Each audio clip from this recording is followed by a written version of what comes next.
ओम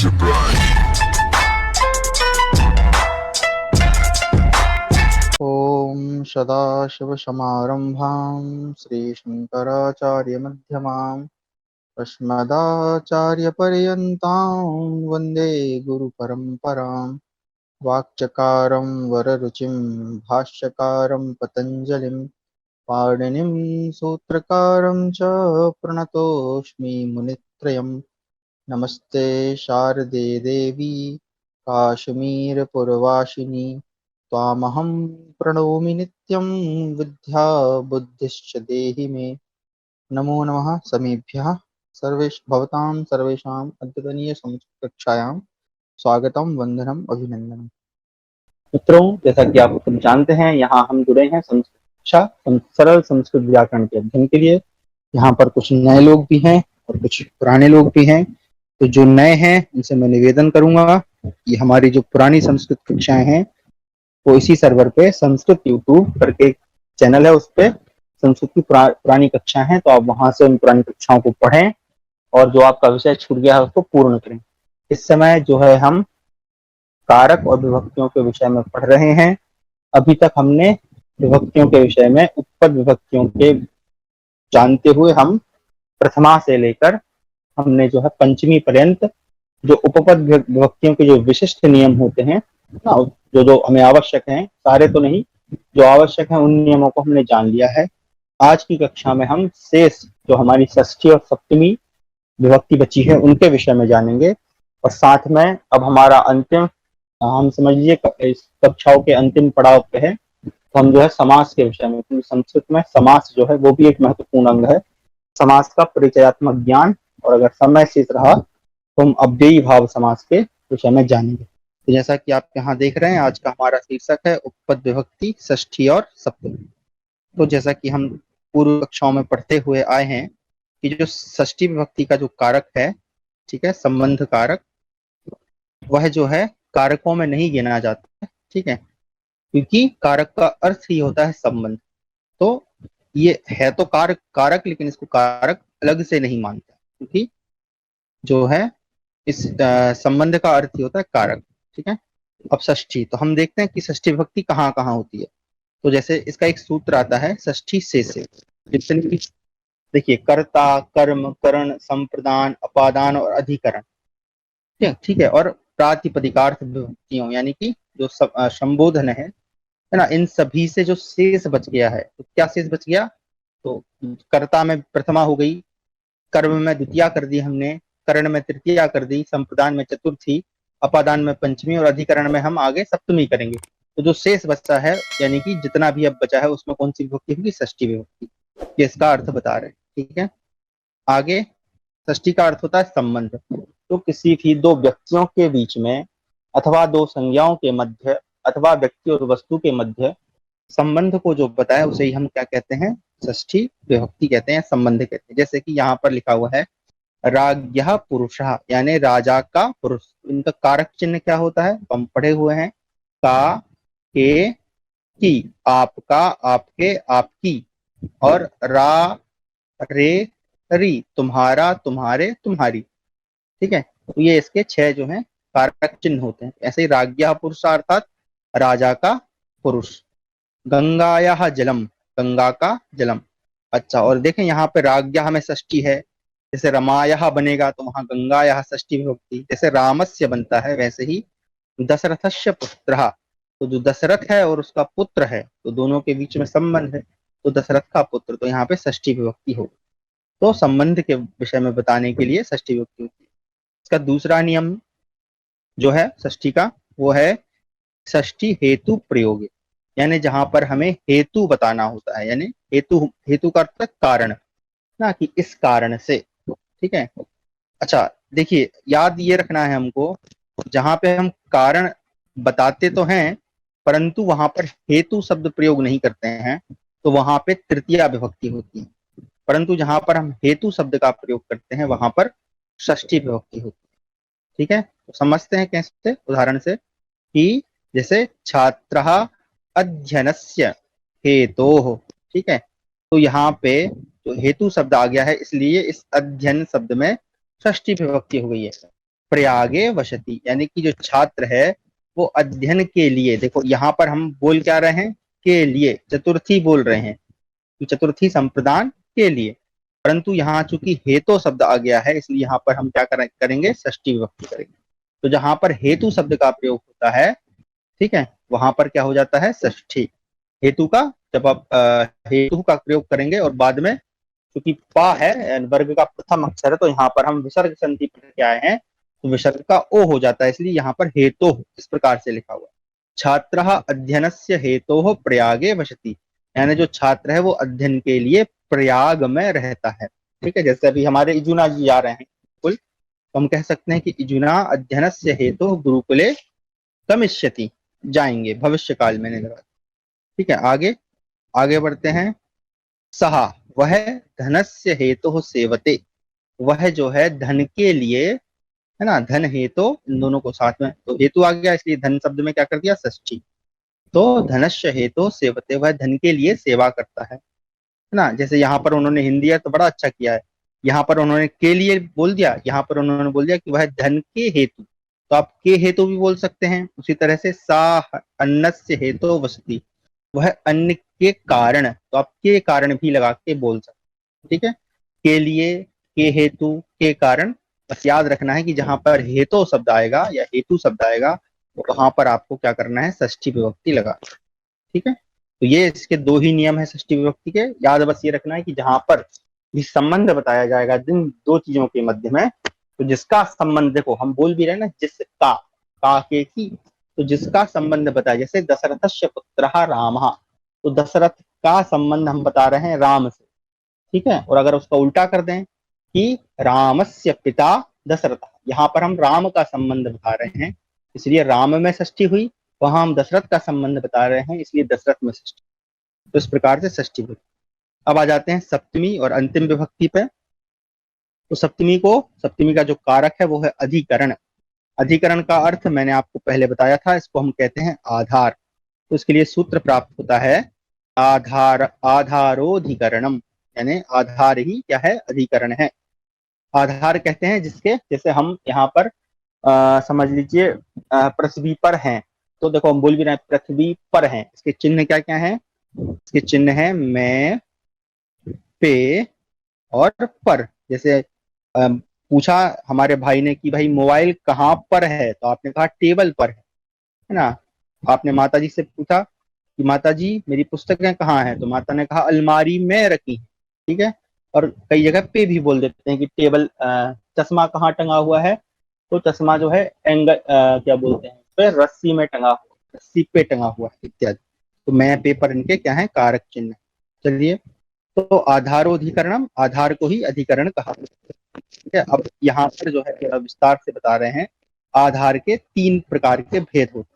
आधार जो है तीन प्रकार का होता है, कौन कौन सा होता है, तो पहला है औपश्लेषिक आधार, दूसरा है वैषयिक आधार, तीसरा है अभिव्यापक। ठीक है, तो औपश्लेषिक का अर्थ क्या होता है, जो सर्वव्यापक है, यानी सर्वव्यापी है, जिसका मतलब जिसकी सब जगह व्याप्ति हो रही है, उसे औपश्लेषिक कहते हैं। जैसे यहाँ पर देखने लिखा है उदाहरण के लिए कटे आस्ते, तो कट शब्द जो होता है, कट का अर्थ होता है संस्कृत में दरी। दरी मतलब कैसे बताऊं आपको, कालीन, जैसे हम जिसको घर में बिछा के हम बैठते हैं, आसन कह सकते हैं आप, है ना, तो उसको दरी बोलते हैं, कट। तो यहाँ पर कटे यानी दरी पर, आस्ते अर्थात बैठता है। तो अब देखें यहाँ पर समझना आपको ये है कि दरी पर जो बैठ रहा है, तो वो दरी, दरी तो बहुत बड़ी होती है, कालीन जो है बहुत बड़ी होती है, उसका साइज मान लीजिए 10 फीट का है। तो अब जो व्यक्ति बैठा है तो वो 10, सारे के सारे 10 फीट में तो नहीं बैठेगा ना, वो किसी एक स्थान पे बैठेगा, वो किसी कोने में बैठ सकता है, किसी मध्य में बैठ सकता है, किसी अन्य कोने में बैठ सकता है, लेकिन वो एक, उसका जितना भी उसका अपना जितना शरीर होगा वो उतना ही स्थान घेरेगा।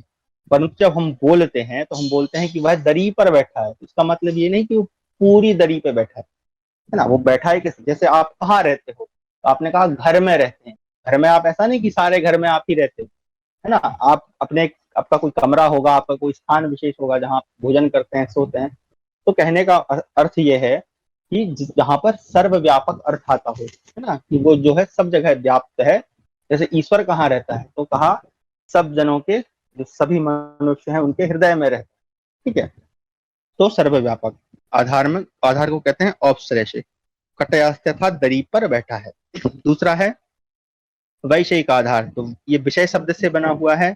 तो किसी विषय, है ना, किसी भी विषय के बारे में हमारी इच्छा हो या कामना हो या जो भी हमारा विषय से हमारा संबंधित कोई ज्ञान हो, उसमें हम दूसरा आधार करते हैं वैश्विक आधार। तो जैसे यहाँ पर उदाहरण दिया है कि मोक्षे इच्छा अस्ति, तो यहाँ पर कोई व्यक्ति है जिसकी मोक्ष में इच्छा है, तो मोक्ष का क्या हो गया, विषय। अब जैसे किसी की अध्ययन में इच्छा है ना, या वो अध्ययन करना चाहता है, तो हम बोलेंगे तस्य अध्ययने इच्छा अस्ति। ठीक है, उसके बाद है अभिव्यापक। तो अभिव्यापक का अर्थ क्या होता है कि कोई एक वस्तु है, उसमें उसका जो पदार्थ है वो सब जगह व्याप्त है। जैसे कि उदाहरण तिलेशु तैलम, तो जो तिल तिल होते हैं ना, काले और सफेद कलर के आते हैं तिल, हमारे यहाँ उसको तिली बोलते हैं। तो जो तिल होते हैं उनमें क्या होता है, तेल होता है। तो जो तेल तत्व है या तेल, उसका जो ऑयल जिसको बोलते हैं, वो उन तिलों में है ना। हम कहते हैं ना तेल कहाँ पर है, हम कहते हैं तिलों में। तो उसका जो तेल है वो किसके अंदर अभिव्याप्त है, वो तिलों के अंदर है। जैसे हम बोलते हैं पयसी घृतम, तो यहाँ पर पयस शब्द है, पयस बोलते हैं संस्कृत में दुग्ध को, है ना, दूध को। तो अब जो घृत होता है वो कहाँ होता है, आप कहते हैं दूध में, है ना। घृत कहाँ होता है, दूध में। तो दूध के अंदर घृत अभिव्याप्त है, अभिव्यापक। जैसे कि उदाहरण दे रहे हैं, सर्वस्मिन आत्मा अस्ति, सभी के अंदर आत्मा है। तो आत्मा जो है सब जगह व्याप्त है, सभी के अंदर, इस प्रकार से। तो ये हो गया पहला इसका नियम कि आधार। आधार भी तीन प्रकार का, औपश्लेषिक आधार यानी कि जो सर्वव्याप्ति का जो हमें आभास कराए। दूसरा वैषयिक, किसी विषय विशेष में हमारी कामना इच्छा हो इत्यादि। और अभिव्यापक, जो उसके किसी पदार्थ या किसी भी चीज के अंदर वो व्याप्त है। आगे अब दूसरा बता रहे हैं सप्तमाधिकरणे च। पहला इन्होंने बता दिया कि आधार कैसे कैसे हैं, यहाँ पर बता रहे हैं कि जो सप्तमी है उसमें अधिकरण होता है। उदाहरण यहाँ पर दे रहे हैं, जैसे कि वयम, हम, गेहे। संस्कृत में घर को गेह भी कहते हैं। ठीक है, एक ग्रह भी कहते हैं, आपने ये सुना होगा ग्रहम, ये नपुंसकलिंग में चलता है। ये भी गेहम नपुंसकलिंग में चलता है, तो गेह भी बोलते हैं। तो गेह का सप्तमी हम बनाएंगे तो बनेगा गेहे। तो हम घर में वशामह अर्थात रहते हैं, हम घर में रहते हैं। देखिए मैं आ गया, अधिकरण आ गया, है ना। फिर गंगायाम निर्मलम जलम अस्ति, गंगा में निर्मल जल बहता है या जल है। क्षेत्रेषु अन्यम उत्पद्यते, क्षेत्र बोलते हैं संस्कृत में खेत को, तो खेतों में अन्न होता है। ठीक है, और उसी तरह से अंतिम वाक्य है वनेषु, वनों में सिंहाः वसन्ति, वनों में सिंह रहते हैं। तो इस प्रकार से यहाँ पर उदाहरण है। अब वनों का आधार कौन है, या वनों का आधार जो सिंह है उनका आधार कौन है, यहाँ पर वन है, इसलिए वन में कौन सी संज्ञा, कौन सी विभक्ति हो गई, सप्तमी। इसके अलावा और भी अन्य नियम है सप्तमी विभक्ति के। तो नंबर 3 पे हम देखते हैं, तो ये बता रहे हैं कुशल और निपुण, इन शब्दों के योग में सप्तमी विभक्ति होती है। तो जहां जहां पर कुशल शब्द आएगा या निपुण शब्द आएगा, ठीक है, तो वहां पर भी हम क्या करेंगे, सप्तमी। जैसे कि उदाहरण है पहला, सह शास्त्रे कुशलः अस्ति, तो यहाँ पर कुशल शब्द आ गया, वह शास्त्र में कुशल है ना। आगे नंबर 2, विद्वान वेदेषु निपुणः अस्ति, जो विद्वान है वो वेदों में निपुण है। ठीक है, तो जहां निपुण शब्द आएगा या कुशल शब्द आएगा वहां पर भी हम सप्तमी करेंगे। चलिए आगे बढ़ते हैं, तो हम साफ कर दें। अब अगला बता रहे हैं नंबर 4, साध्व साधु प्रयोगे च। ठीक है, तो साधु और असाधु, यहाँ पर यण संधि है। ठीक है, ऊ है, ऊ को क्या हो गया है, वाह हो गया है, तो यण संधि। तो साध्व साधु प्रयोगे च, तो च और यहाँ पर लिखा है वाह, वाह मतलब ये विकल्प से होता है या वार्तिक है, नहीं सॉरी वार्तिक है, विकल्प नहीं वार्तिक है। तो आगे बोल रहे हैं कि कृष्ण मातरी साधु, है ना। तो माता किसको बोलते हैं, सॉरी मात्र शब्द का जब आप सप्तमी बनाएंगे तो बनता है मातरी। ठीक है, तो बोल रहे हैं कि जो कृष्ण है वो माता के विषय में, है ना, माता के बारे में कैसे हैं, साधु हैं। माता के विषय में, माता के बारे में कैसे हैं? साधु मतलब अच्छे हैं। ठीक है, तो यहाँ पर साधु शब्द आया इसलिए माता में सप्तमी लगा दी हमने। इसी तरह से अगला सेंटेंस है कि कृष्ण कृष्ण मातुले असाधु। मातुल किसको बोलते हैं संस्कृत में? मातुल बोलते हैं मामा, मामा जी। ठीक है, तो मामा जी को बोलते हैं मातुल। तो जो कृष्ण है वो मामा के विषय में है ना, मामा के बारे में असाधु अर्थात दुष्ट, अच्छे नहीं है, है ना। मतलब कंस उनका, कंस को मारा था उन्होंने, कंस मामा को। तो कंस के विषय में है ना, कंस के बारे में, यानी कंस की दृष्टि में भगवान कृष्ण कैसे हैं? साधु हैं, ठीक नहीं। लेकिन उनकी माता की दृष्टि में, माता के विषय में कैसे हैं? वो साधु हैं। जहां पर साधु शब्द आएगा या असाधु शब्द आएगा वहां पर हम कौन सी विभक्ति करेंगे? सप्तमी। चलिए इसका अंतिम हम देख लेते हैं नियम। ऐसे बहुत सारे नियम हैं, अगर आप व्याकरण में पढ़ेंगे तो आपको नियम और भी मिलेंगे। अगला है यतश्च निर्धारणम, यानी कि जहां पर निर्धारण किया जाए वहां पर दो विभक्तियां होती हैं, एक तो होती है षष्ठी और एक होती है सप्तमी, यानी दोनों लगा सकते हैं आप, षष्ठी भी लगा सकते हैं और सप्तमी। यतश्च निर्धारणम का अर्थ क्या हुआ कि यहाँ पर बहुत सारे, जो आप यहाँ पे इस उसमें पढ़ सकते हैं, पूरी परिभाषा लिखी हुई है। इसका सामान्य सा अर्थ यह है कि जहां पर बहुत सारे लोगों का समूह हो या किसी भी वस्तुओं का बहुत सारा समूह हो और उस पूरे समूह में से हमें किसी एक के विषय में बताना हो ना, तो हमारे सब लोगों का समूह बैठा हुआ है और उसमें से हम किसी एक व्यक्ति के विषय में बता रहे हैं। तो वहां पर जब उस एक व्यक्ति का हम, जैसे मान लीजिए कि हमारी माता ने बहुत सारी रोटियां पकाई और उन रोटियों में से एक रोटी बड़ी सुंदर बनी, तो हमने कहा कि इन सभी रोटियों में से ये रोटी बड़ी सुंदर है। ठीक है, तो वहां पर हमने उन, मान लीजिए उन्होंने 10 रोटियां पकाई थी, तो उन 10 रोटियों में से हमने एक रोटी को चुना, तो रोटियों में, तो हम वहां पे षष्ठी भी लगा सकते हैं और सप्तमी। ठीक है, अब इसका अथवा क्या बोल रहे हैं ये, निर्धारण कैसे होता है? जाति के आधार पर, गुण के आधार पर, क्रिया के आधार पर या संज्ञा के आधार पर, है ना, किसी भी समुदाय से उनके एक देश का उत्कर्ष या अपकर्ष बताने के लिए अलग निर्देश करना निर्धारण कहलाता है। ठीक है, किसी की भी जाति, गुण इत्यादि के आधार पर बहुत सारे समूह में से किसी एक को ग्रहण करना ही क्या कहलाता है? निर्धारण। उदाहरण यहाँ पर हम देखते हैं, बहुत सारे दिए हुए हैं। उदाहरण क्या है? यहाँ पर बोल रहे हैं कविषु कालिदास श्रेष्ठ। कवियों में जो कालिदास हैं वो श्रेष्ठ। बहुत सारे कवि हैं, ठीक है, उन सभी कवियों में, तो यहाँ पर कवि शब्द में उन्होंने क्या लगा दिया? सप्तमी। कवियों में कौन श्रेष्ठ है? कालिदास, तो कविषु। अच्छा, षष्ठी सप्तमी तो लगा सकते हैं, साथ में आप क्या लगा सकते हैं? नीचे देखें उदाहरण में कवि नाम, है ना, एक श्लोक भी आता है ना कि पुरा कवि नाम गणना प्रसंगे कनिष्ठिको धिष्ठित कालिदास।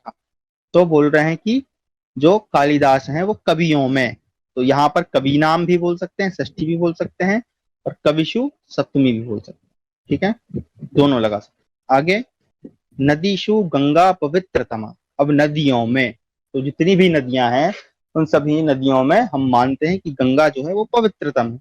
तो सभी नदियों में से हमने किसको चुना? गंगा को चुना, तो इसलिए हमने क्या बोला कि नदीशु, है ना। अच्छा, ध्यान रखें कि ये जो प्रायशः ये जो प्रयोग होते हैं वो बहुवचन में होते हैं। क्यों? क्योंकि हम बहुत सारे लोगों में से चुनते हैं। ठीक है, आगे अच्छी तरह से नदी नाम, षष्ठी लगा दी इन्होंने। आगे चलें, है ना। अब यहाँ पे बोल रहे हैं कि बालकेशु रवि श्रेष्ठा। बाल, बहुत सारे बालक हैं, उनमें एक रवि नाम का कोई बालक है, वो सभी बालकों में से अच्छा है, तो उन्होंने बोल दिया बालकेशु या बालकान। पर्वतानाम हिमालय उच्चतमः। अब देखें ये उच्चतमः शब्द हमने पढ़ा था तद्धित प्रत्यय में। कौन सा प्रत्यय? ये तमप प्रत्यय, है ना। तमप मतलब उसका गुण को बढ़ाकर बताने वाला, तरप और तमप। उच्चतरः उच्चतमः, तो जो पर्वतों में जो हिमालय है वो सबसे ऊंचा है, सबसे ऊंचा है। उसी तरह से पर्वतेशी भी बोल सकते हैं। आगे एक उदाहरण और है कि निर्णाम ब्राह्मणों श्रेष्ठा। मनुष्यों में ब्राह्मण जो है वो श्रेष्ठ है, या निरसु ब्राह्मण श्रेष्ठा। ठीक है, तो इस प्रकार से ये सप्तमी विभक्ति का उदाहरण और जो है हमने विशिष्ट नियमों को सीखा। अब हमारी कक्षा का ये अंतिम पड़ाव हम यहाँ से प्रारंभ कर रहे हैं, जिसको हम संस्कृत में कहते हैं समास। समास संस्कृत में एक महत्वपूर्ण और सबसे आवश्यक पढ़ने की वस्तु है। ठीक है, जैसे हमने सबसे पहले संधियों को सीखा, फिर हमने प्रत्ययों के विषय में सीखा, बीच बीच में हमने एक दो विषयों को थोड़ा थोड़ा जाना, और उसके बाद हम अब अंत में समासों को पढ़ रहे हैं। तो संस्कृत में कितने समास होते हैं, किस प्रकार से समास होता है ना, समास का क्या अर्थ होता है, ये सब हम जानेंगे।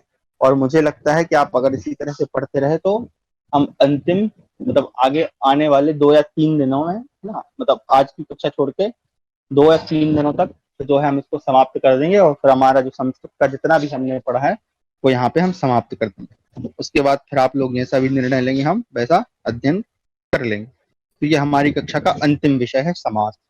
तो यहाँ पर समास परिचय, हम आज परिचय जानेंगे। तो जो समास शब्द है वो किस किस कैसे बनता है, तो सम, इसमें समास में कौन सा उपसर्ग है, सम उपसर्ग है, अस धातु है और घय प्रत्यय। ठीक है, इन तीनों को मिलाकर सम उपसर्ग पूर्वक अस धातु और घय प्रत्यय करने से क्या बनता है, समास बनता है। ठीक है, अच्छा इसका अर्थ क्या होता है, अर्थ नीचे बता रहे हैं कि अनेक पदानाम एक पदी भवनम समासः, अर्थात अनेक पदों का एक पद हो जाना, यानी बहुत सारे पद हैं। देखिए आपको यहाँ याद रखना है कि जब समास जब भी आप करेंगे तो वहां कम से कम 2 पद तो अवश्य होंगे। अगर एक ही पद होगा, देखें पद क्या होता है, याद रखिए संधि और समास में यही अंतर होता है। संधि में जो हम संधि करते हैं वो वर्णों के मध्य करते हैं, के मध्य करते हैं वर्णों के। जैसे कि हमने जाना था कि भाई स्वर संधि है, तो स्वर संधि में अवर्ण है और आवर्ण के बाद में फिर से अवर्ण है, तो दोनों को मिला के क्या हो जा रहा है, दीर्घ आ, तो ये दीर्घ संधि हो गई। तो यहाँ पर हम किसको मिला रहे हैं, वर्णों को मिला रहे हैं। ठीक है, परंतु यहाँ आपको याद रखना है समास में कि यहाँ पर वर्ण नहीं है, तो क्या मिलते हैं, पद। और पद किसे कहते हैं संस्कृत में, तो ऐसे शब्द जिनके पीछे सुप या तिंग प्रत्यय लगे हों, अर्थात या तो वो शब्द रूप हो या तो धातु रूप, या हम अपनी सामान्य परिभाषा करें तो ऐसे शब्द जिनका कुछ अर्थ निकले उसे हम पद कहेंगे। ठीक है, उसी तरह से दूसरी परिभाषा है समसनम समासः। समसनम किसको बोलते हैं, तो संक्षेपीकरणम, बड़े बड़े पदों को, बहुत सारे पद हैं उन बहुत सारे पदों को मिलाकर एक बना देना। तो जैसे अगर हमारे पास 2 हैं, 2 को मिलाकर हमने एक कर दिया तो समास हो गया। 3 पद हैं, 4 हैं, 5 हैं, है ना। संस्कृत में तो कहते हैं 29 30 पद ना, 30 पदों तक को मिलाकर एक शब्द बनाया जाता है। समास अगर आपको देखना हो तो महाकवि माघ का एक ग्रंथ है शिशुपाल वधम, उसमें देखें, या महाकवि बाणभट्ट की एक रचना है कादम्बरी नाम, उसको जब आप पढ़ेंगे तो आप समझ जाएंगे कि समास कहते कैसे हैं। वो सारे सामासिक ग्रंथ हैं। ठीक है, तो बहुत सारे उनमें बहुत कई 20 30 मतलब सबसे बड़ा जो शब्द मिलता है वो 30 पदों का मिलता है।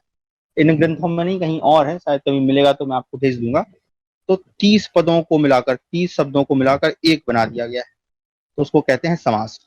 चलिए आगे दूसरी परिभाषा यहाँ पर एक श्लोक के स्वरूप में बता रहे हैं कि विभक्तिर लुप्यते यत्र तदर्थस्तु प्रतीयते पदानाम चैकपद्यम च समासा सोभिधीयते, अर्थात जहां पर विभक्तियों का लोप हो और उसका अर्थ प्रतीत होता रहे, मतलब विभक्ति जो है, विभक्ति अभी हम पढ़ के आए हैं ना, प्रथमा द्वितीय तृतीया, ये सारी विभक्तियां हम अभी जस्ट पढ़ के आए हैं।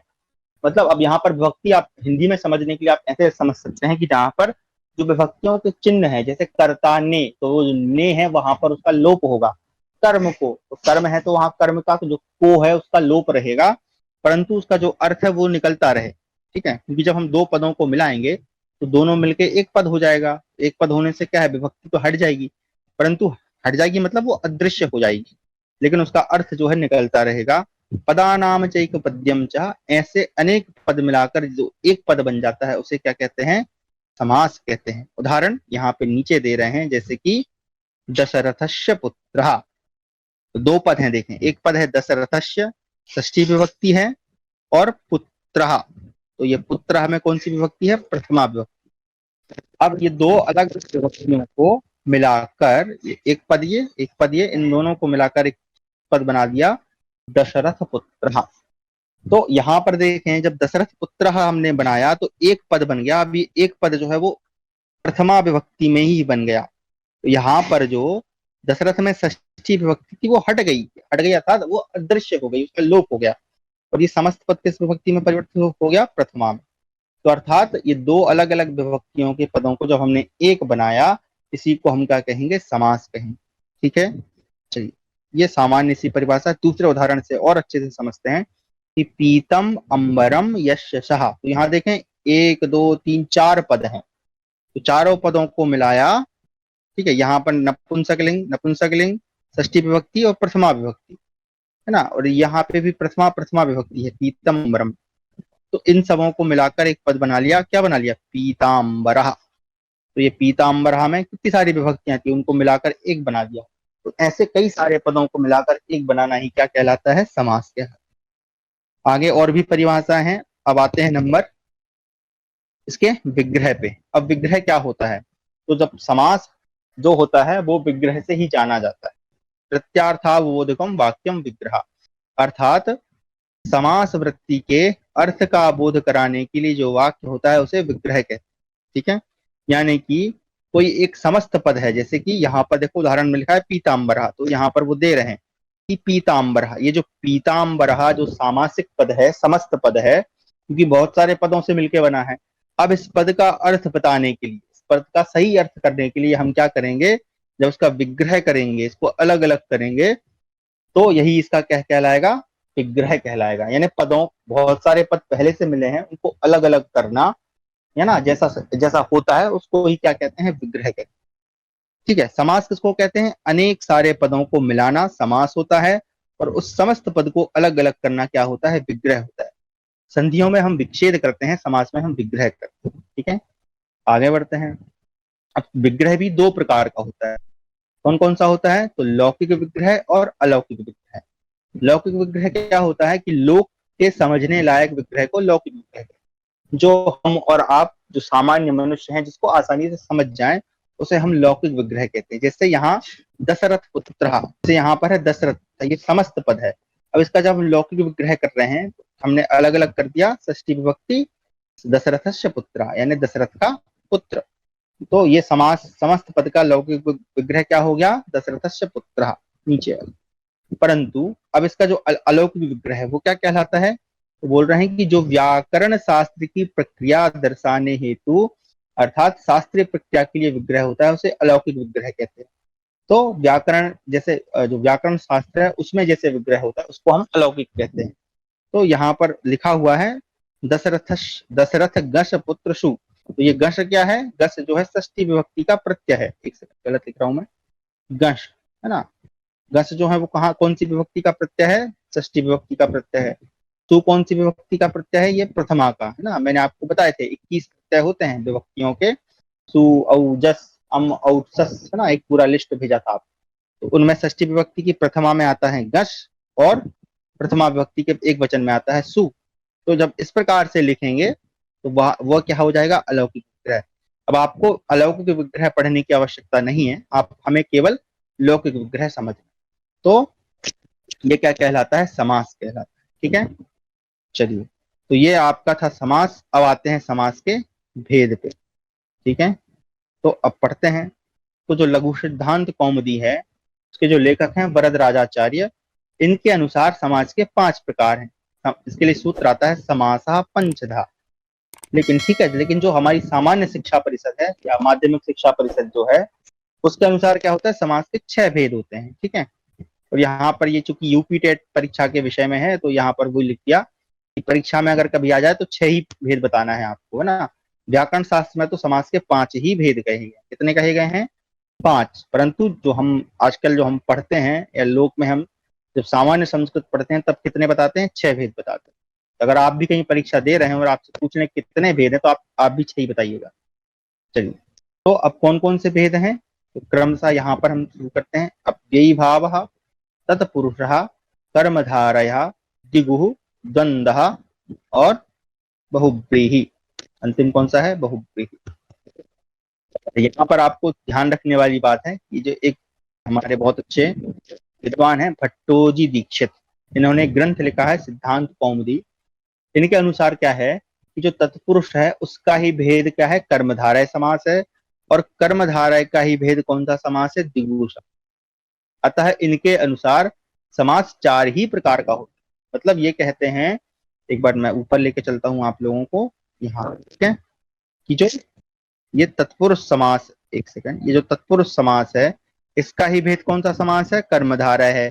और इसी कर्मधारय का भेद कौन सा है, द्विगु समास है। तो मतलब ये तीनों जो है वो एक ही समास है। तो कितने हो गए, 1 2 3 और 4। भट्टो जी दीक्षित के अनुसार, फॉर्म के अनुसार 5 हैं, और हमारे अनुसार जो हम पढ़ रहे हैं 6 हैं ना। तो ये जो है क्या बोलते हैं, मतभेद जो है व्याकरण शास्त्र में समास के प्रति सामान्यता दिखाई देता है, लेकिन उससे फर्क कुछ नहीं पड़ता क्योंकि नियम सारे एक ही हैं। चलिए फटाफट हम इनका परिचयात्मक ज्ञान लेते हैं, फिर आगे की कक्षा हम कल पढ़ेंगे। तो सबसे पहले अब आपको एक चीज समझनी है, किसी भी जब हम समास करेंगे तो समास में हमेशा कम से कम दो पद होने आवश्यक है। अगर आप केवल लिख देंगे दशरथः, अगर आप केवल ये लिख देंगे दशरथः, तो जो है इसमें आप कोई सा भी समास नहीं कर सकते, ठीक है, क्योंकि ये मात्र कैसा पद है, एक ही पद है। तो समास करने के लिए कम से कम क्या होने चाहिए, 2 पद होने चाहिए, ठीक है, ये आप लोग याद रखिएगा। चलिए, अच्छा 2 पद हैं, तो 2 पदों में भी क्या होता है, जैसे कि हम यहाँ पे लिख ही लेते हैं, वही उदाहरण ले लेते हैं कि दशरथस्य दशरथस्य पुत्रः, दशरथस्य पुत्रः, ये हमारे 2 पद हो गए। अब इन 2 पदों में देखिए, ये पहले है, ये बाद में है, तो जो पहले होता है उसको हम कह देते हैं पूर्व पद, और जो बाद में है उसे हम कह देते हैं उत्तर पद, ठीक है। कई लोग इसको पहले को प्रथम भी बोल देते हैं, प्रथम पद है ना, बाद वाले को द्वितीय पद, दूसरा पद, ठीक है। तो ये आप लोग याद रखिएगा, प्रथम पद अथवा पूर्व पद, उत्तर पद अथवा द्वितीय पद। तो ये जो है 2 तरह के पद हो गए आपके।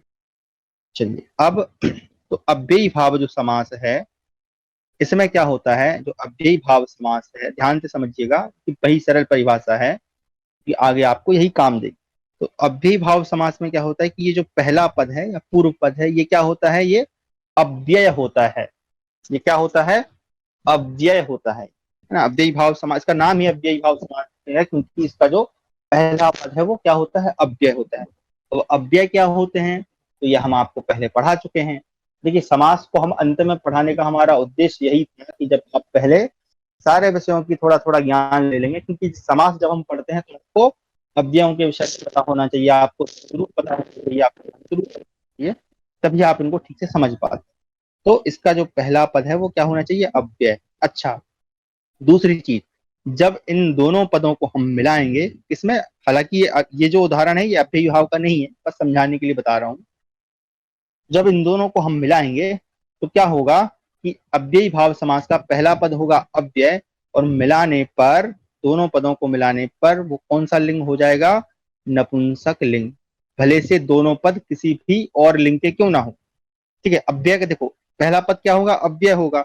हमने अव्यय के विषय में पढ़ा है कि अव्यय का तो कोई भी लिंग होता ही नहीं है ना, ना वो किसी लिंग में बना होता है ना किसी विभक्ति में। अच्छा, जो बाद का पद है वो चाहे चाहे पुल्लिंग का हो, चाहे स्त्रीलिंग का हो, चाहे नपुंसक लिंग का हो, वो जिस भी लिंग का होगा, जब इन दोनों को हम मिला देंगे तो वो जो पद है वो कौन से लिंग में होगा, नपुंसक लिंग में ही होगा। इस बात का आप लोग ध्यान रखिएगा।